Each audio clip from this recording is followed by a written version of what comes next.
2시간 전에 마감한 트레이더가 생생하게 전하는 글로벌 마켓 리뷰 델타원입니다. 우리 증시는 어제에 이어 외국인들이 현 선물 동반 매수를 합쳐 1조 넘게 하였음에도 불구하고 지수 상승률은 얼마 되지 않았어요. 대량의 현 선물 매수 이후에 시장이 어떻게 움직였는지가 중요한 것이 아니라 왜 그러한 매수를 하였는지가 중요하죠. 재미있게도 외국인들은 미니 선물 시장에서는 어제 오늘 연속해서 선물 매도 포지션을 강화하고 있는데요. 외국인들이 미니 선물은 은근히 투기적인 매매를 많이 하는지라 방향이 맞고 틀리고를 떠나서 규모 있게 쌓일 경우에는 관찰해 보는 것도 좋습니다. 해외 시장은 지역별로 엇갈린 흐름이 이어지고 있는데요. 유럽 증시는 계속 강세를 보이고 있지만 미국은 갭 다운 출발하고 나서 반등 시도를 좀 여러 차례 하기도 했어요. 그러나 결국에는 약보합선으로 마감했죠. 자, 시장 어떻게 보고 있는지 트레이더의 관점을 이야기해 봅니다. 그리고 최근에 제가 영상을 제대로 못 올렸어요. 건강상 이유로 목소리가 나오지 않았는데 약간 지금 회복해서 영상을 찍고 있습니다만 아직 목소리가 양호하지 못한 점은 사과드립니다. 그리고 영상의 스크립트를 미리 보기를 원하시는 분들은 네이버 델타원 글로벌 검색하시면 네이버 프리미엄 콘텐츠 있습니다. 여기 가입하시고 또 텔레그램 채널 가입하시면 영상의 스크립트를 좀 일찍 받아보실 수 있습니다. 혹시 스크립트를 받아보지 못한다 하면 그날 당일 미국 세션 장중 실시간 라이브를 함께 공유하고자 하니 많은 가입 부탁드립니다. 자, 먼저 아시아 세션 리뷰 들어갈게요. 우리 증시는 강보합 출발 후 외국인들이 30분 동안 선물 매수를 4천억 넘게 하면서 또 상승하나 놀랐을지도 몰라요. 하지만 어제와 오늘 시장이 두 가지 면에서 차이가 있어요. 어제 시황에서 이야기했듯이 외국인들이 어제는 정말 황급히 콜옵션 매도분을 손절하면서 지수가 폭등을 했고 나머지도 델타 해치를 하기 위해서 눈물을 머금고 현 선물을 대량으로 매수했기 때문에 포지션을 해지할 물량이 얼마나 남아있는지에 따라서 추가 상승 여부가 결정되는 것이지 우리 증시가 좋아서 매수를 하는 것은 아니다 라는 것이 저희 관점이에요. 그래서 이제 어제 선물 베이시스를 이론 베이시스 대비 무려 0.5포인트나 강세를 만들었죠. 즉 대량의 매수 충격 비용을 지불하면서 이 눈물이 선물 매수를 했다라고 하면 오늘은 오전장에는 평균 0.3포인트 강세 그리고 오후장에는 평균 0.1포인트 정도 강세로 선물 매수 강도가 확 줄어버렸어요. 매수는 했지만 이게 어제와 다르다는 것입니다. 그것은 이제 만기까지 상방 해지는 대충 끝났다고 볼 수 있는 거예요. 덕분에 프로그램 차익 매수는 어제와 달리 오늘은 거의 들어오지 않았어요. 막판에는 오히려 소폭 순매도가 쌓이기도 했죠. 자, 두 번째 차이는 현물 매수의 흐름인데 어제는 시가부터 종가까지 계속 현물 매수가 들어왔다면 오늘은 오전장에는 오히려 현물은 매도가 있었죠. 그럼에도 불구하고 시장이 밀리지 않아 어쩔 수 없이 점심시간 이후로 현물을 급격히 매수하면서 인덱스를 맞춰가는 모습이 있었는데요.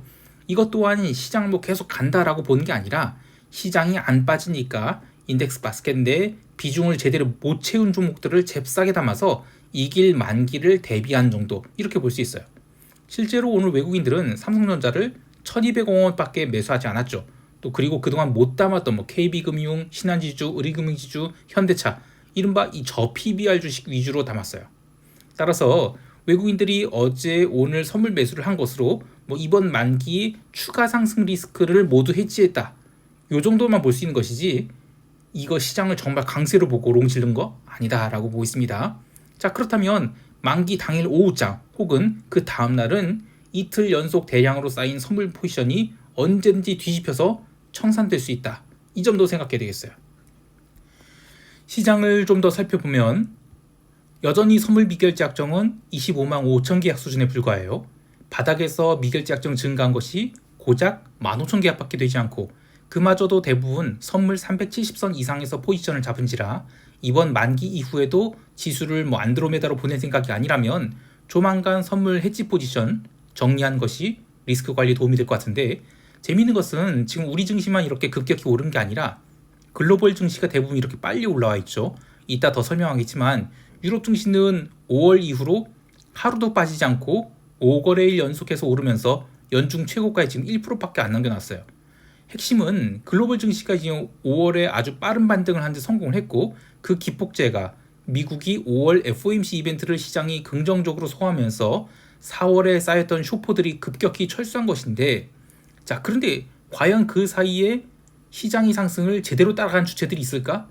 왜냐면 연휴 또 기타 이슈들로 인해서 지금 지역별로 상당히 많이 이 거래일들이 비고 있죠. 그래서 글로벌 증시 레벨이 대충 비슷한 수준까지 올라온 것처럼 보여도 시장의 플레이어들은 아주 골머리를 썩고 있다, 이렇게 보고 있어요.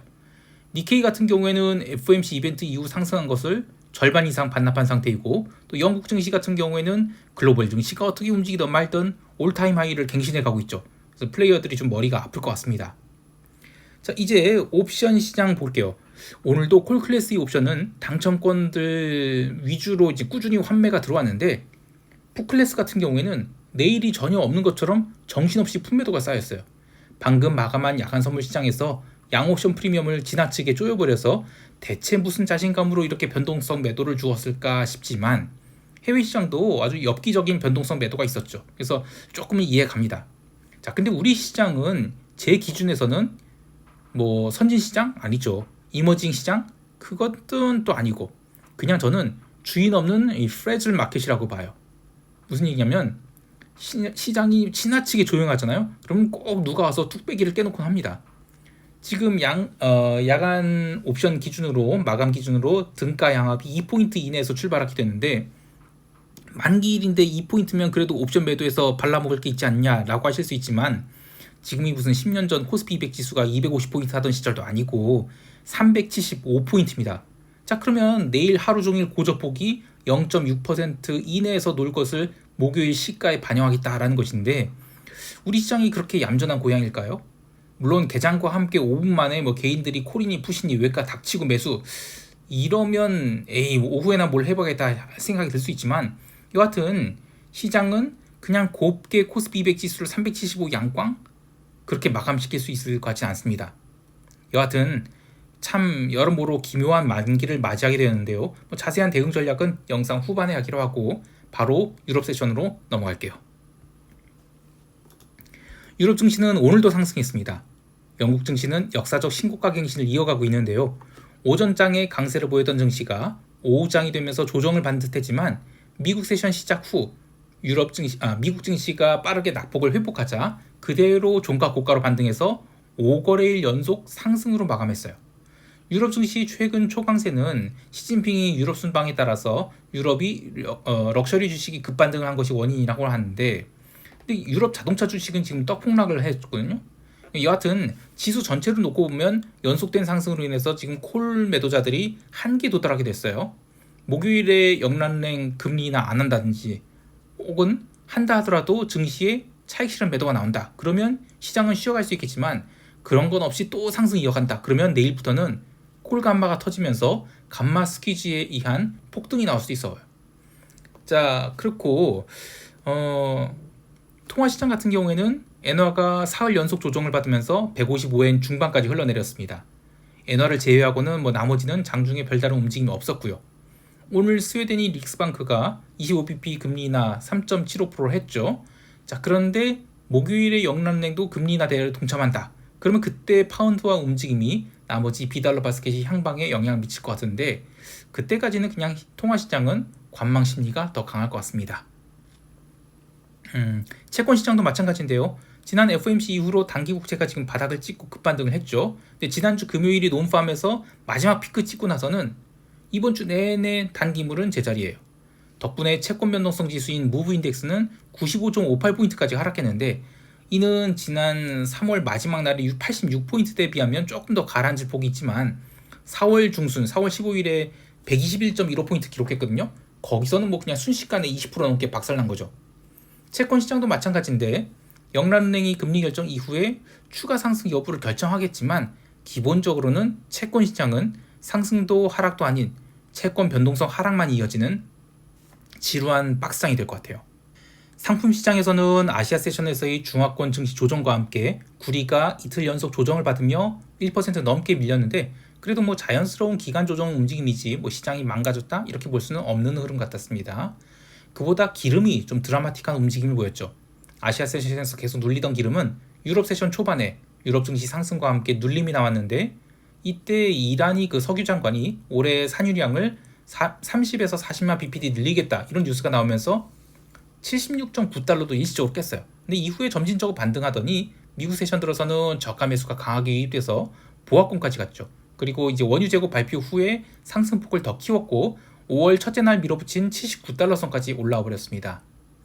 5월 내내 기름이 아주 좁은 박스권에서 밀리면 반등하기를 반복하고 있는데 원유 재고가 136만 배럴 감소다. 그러면 이 정도까지 오를 리는 아니죠. 그런데 시장은 일방적인 유가 하락도 원치 않은 것 같아요.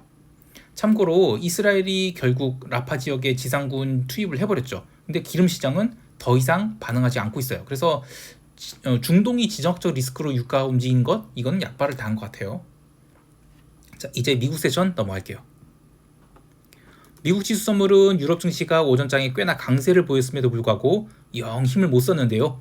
특별히 이슈가 없었음에도 불구하고 기술적인 조정이 필요했던 것인지 프리마켓에서 기술주들이 조금씩 눌리기 시작하면서 본장 개장 때는 나스닥이 갭 다운 0.5% 마이너스 0.5%에서 출발하게 됩니다.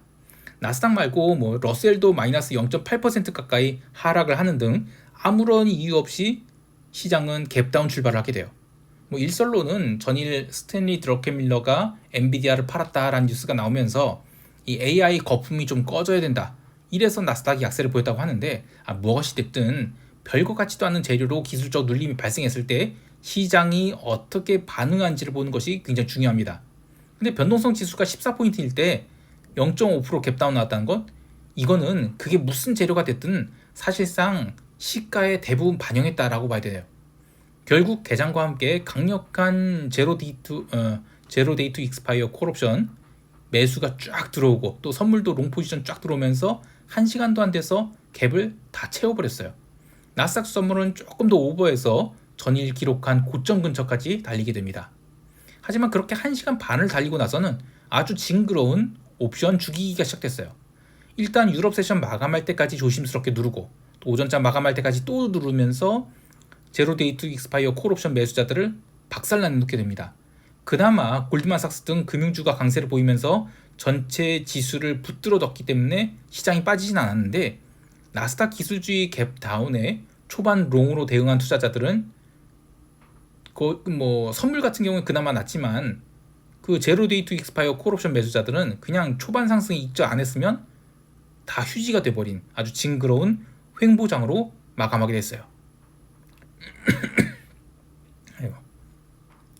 시장이 워낙 좁은 구간 내에서 수렴을 하다 보니 특별히 의미 있는 움직임을 보인 종목은 없었지만 장마감 후 시간외 거래에서 ARM홀딩스가 이 마이너스 11% 급락을 맞아버렸죠. 기대에 못 미치는 포드 가이던스 때문이라고 하지만 AI 내러티브가 묻은 종목이라 해도 지금 엔비디아 미만은 다 잡주라고 보는 것 같아요. 또 무엇보다도 지금 AI라는 바스켓에 애플이 지금 들어오느니 마느니 하고 있죠. 만약에 그 AI ETF를 운영하는 운영자라고 하면 애플이 AI에 숟가락을 올려놓는다면 나머지 비중을 축소를 해서 종목들을 비중 축소해서 애플을 편입해야 돼요. 자, 그러면 웬만한 서프라이즈가 아니고서는 나머지 그 엔비디아 미만들은 얻어맞을 수밖에 없다라고 봐요. 마지막으로 금융주를 좀 더 보면 JP모건이 2%대 상승을 하고 골드만 같은 경우에는 신고가 갱신했죠. 강세 흐름 계속 이어가고 있는데 저는 이 채권 시장의 안정화가 가장 큰 이유로 보고 있어요. 그 금융주 강세. 물론 시장이 지나치게 변동성 죽이고 있어서 좀 조심할 필요도 있겠지만 아직까지는 그냥 시장이 눌리면 점진적 상승을 이어가려는 그런 에너지가 더 강하다. 이걸 확인할 수 있는데 그래도 좀 아쉬운 것은 이른바 The Great Wall이라고 해서 SPX 5200포인트, 그러니까 S&P 선물로는 5228포인트 자리를 계속 못 넘기고 있어요. 이거는 시장이 제로 데이트 익스파이어 에너지 이상, 그러니까 콜옵션 매수 막 이렇게 몰려서 들어오는 것 이상이 강력한 모멘텀이 필요하다는 것을 보여주는데 펀더멘털이 뒷받침되죠. 근데 당분간은 지금 의미 있는 경제지표 없죠. 그래서 도전이 좀 어려워 보입니다. 혹여 해외 시장이 추가 강세를 보여서 갭 상승으로 넘어갔을 때 시장 반응도 되게 중요한데 어설픈 갭 상승이다? 그럼 바로 차익 실현 맞고 내려오죠. 그래서 당장은 시장이 좀 더 횡보를 이어갈 것으로 봐야 되겠습니다. 이제 시장 총평하면서 대응 전략 이야기할게요. 우리 증시는 야간 선물 마감 수준, 그러니까 376선을 넘어가는 출발은 어려워 보여요. 그래도 선물 베이시스가 이론 베이시스 수준에 근접해서 마감한지라 시장 베이시스 1.3포인트 정도, 그 정도로 이길 장중 흐름이 전개된다. 그러면 시장은 선물 기준으로 많이 올라가 봤자 오후에 377.40, 그리고 현실적으로 그 자리도 쉽지 않아 보인다. 그렇게 보고 오히려 갭상승이 나온다? 그러면 그냥 빠르게 상승폭 축소해서 선물 373선 놓고 하루 종일 공방을 하다가 뭐 위로 가느니 아래로 한다가 그냥 끝날 것 같아요. 그런데 옵션으로 놓고 보면 행사가 콜옵션 372.5 요거를 놓고 싸울 것 같아요. 반대로 하단 같은 경우에는 시간대에 따라서 370도 깰 수 있다라고 보는데 오전에 깬다? 이건 아닌 것 같고 오후 2시 이후에 못 오르고 하락이 진행된다. 그러면 그때는 370을 깨거나 아니면 그냥 370 양광 이렇게 될 것 같아요. 하지만 기본적으로는 372.5를 놓고 콜 372 미결을 모아서 위쪽으로 보내려는 그게 좀 이상적인 흐름이 되지 않을까 합니다. 그래서 최대한 콜 372를 싸게 모은 것이 근월물 거래 전략으로 좋을 것 같은데 뭐 근데 이런 투기적인 플레이는 투기꾼들한테 맡기기로 하고 전체 시장을 보도록 할게요. 이제 6월물 옵션이 근월물 곧 되는데 옵션 프리미엄이 잔존일 5주차라고 해도 아직은 글로벌 변동성 하락의 영향을 6월물은 덜 받았어요. 그래서 옵션 프리미엄이 상당히 비쌉니다. 그래서 이제 만기일에 할 수 있는 좋은 전략으로는 6월물 콜 옵션 385를 높은 비율, 그러니까 4 정도의 비율로, 그리고 풋 365를 좀 낮은 비율로 한 3 정도의 비율로 해서 매도를 합니다. 그러면 어차피 콜 385의 델타가 풋 365의 델타보다는 그 절대값 기준으로 더 높아요. 그래서 거기다가 또 수량도 더 늘렸죠. 그러면 델타가 당연히 숏이 되겠죠. 그래서 약간이 델타 숏으로 뭉게 돼 근월물로는 콜 371을 샀다 팔았다를 하면서 최대한 싸게 사서 익절을 하는 그런 식으로 굳이 뭐 델타를 중립으로 안 맞춘다 하더라도 이 근월물로는 롱을 보되 차월물로는 숏을 보는 그런 포지션을 잡으면 차월물 프리미엄 하락을 즐길 수가 있을 것 같습니다. 해외 시장 포지션은 많이 가벼워졌습니다. 변동성 선물 매수 포지션은 6월물로 모두 롤오버 했고 러셀은 다 치웠어요. 그리고 지금 오지달러 롱 포지션도 뭐 절반 이상 익절을 했는데 새로 포지션을 잡을 만한 게 보이질 않아요. 변동성이 급격하게 쪼그라들어서 시장이 새로운 움직임 만들어낼 때까지 좀 기다려봐야 되겠는데 이 목요일 저녁에 영란된 금리 결정 있죠. 영국은 그동안 페드가 뭐 금리 인상하든 뭐 ECB가 금리 인하 안 하던 다 상관없어. 이번에는 무조건 금리 인하할 거야. 이렇게 분위기를 잡아놨는데 만약에 금리 인하 안 한다? 그러면 최소한 영국 증시는 한 마이너스 2%까지도 떡 폭락할 수 있을 것 같아요. 다른 증시가 이제 YTD 간신히 플러스 돌려놓고 있는데 영국 증시만 지금 홀로 YTD 두 자릿수에 올타임 하이 계속 찍고 있죠.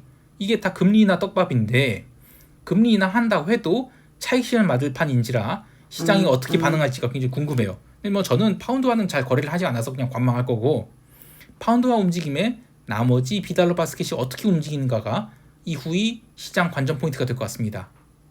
그 외에는 뭐 딱히 거래할 만한 아이디어가 보이지 않아서 저는 내일도 아마 관망을 하면서 오지달러 롱 포지션 나머지를 언제 청산할지 요걸 고민할 거겠습니다. 지금 글로벌 변동성이 과도하게 죽어 있어요. 낮아진 변동성이 얼마나 오래 갈지 모르겠지만 변동성이 적으면 매매하기가 어려워요. 수익 내기 어려운 장에서는 최대한 몸을 사리면서 변동성이 살아나기를 기다리는 것이 좋습니다. 자, 오늘도 성공 투자하시길 바라고요. 이상 델타원이었습니다. 감사합니다.